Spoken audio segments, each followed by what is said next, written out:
Before we get into trivia, it's time to throw it over to Mikey P with your Rangers Ed 150, the fastest 150 seconds in the National Hockey Podcast League. Ladies and gentlemen, welcome back to the Rangers Ed 150 playoff round 3 coverage. We're down to just 4 teams, and we don't know who's going to win the cup yet, but we do know for the 20th straight season, it will not be a Canadian team. In the West, we had 2 series wrap up this week. First off, we had Dallas-Seattle, which finished 4-3 in favor of the Stars in a 2-1 finish in Game 7. Hats off to the Seattle Kraken here. They slayed the Dragon and the Colorado Avalanche in round 1 and almost pulled it off against the Stars, who have been absolutely fantastic through their entire campaign to date. Joe Pavelski made a huge difference from the Stars, coming back from that round 1 injury and immediately putting up 4 goals in Game 1. Also, an important note here that Jason Robertson has been largely absent from this series, putting up only 2, or from the playoffs, putting up only 2 goals through the first 2 series. The way the Stars have been playing, particularly Roope Hintz, it's hard to say they're missing Robertson's offensive production, but if he does get going in this Vegas series, the Stars are going to be a very difficult out for Vegas. In that second Western Conference series, Vegas-Edmonton, the Golden Knights were able to take this series 4-2, and Canada's favorite son in Connor McDavid once again fell short. McDavid finished the playoffs with 8 goals and 10 assists. Leon Draisaitl put up 13 goals and 5 assists, and collectively these two had more goals than the rest of the Oilers roster combined. Needless to say, going forward, the Oilers really need to see some secondary production in their roster if they want to really be serious contenders for a Stanley Cup. On the other side of the coin, Vegas played a fantastic series, and after Laurent Brossoit left Game 3 with a lower body injury, Adin Hill was able to hold it down in the crease for the remaining 4 games and lead Vegas to victory. Jack Eichel looked fantastic through the playoffs so far with 6 goals and 8 assists. Mark Stone looks fantastic with 5 goals and 7 assists. Chandler Stevenson also looks fantastic with 6 goals and 5 assists. The list goes on with Vegas' productivity, but the bottom line for them is that they're getting it from every corner of their roster.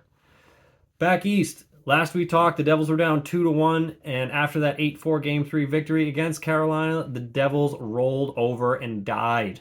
New Jersey got steamrolled 6-1 in Game 4, and Timo Meier had a chance to put away Game 5 with an open net, but he dinged it off the post. Carolina took this one, but the Devils definitely have a lot to look forward to in the years to come. They're the best young team in the league by a mile. Jack Hughes missed the 100-point club by 1 point, and had he not missed 4 games due to injury, he would have been there.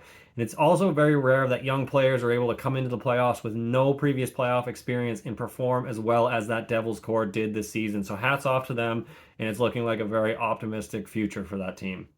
Finally, we had Leafs and Panthers, and I stand by what I said that last week. Nobody told the Leafs that there is a second round of the playoffs.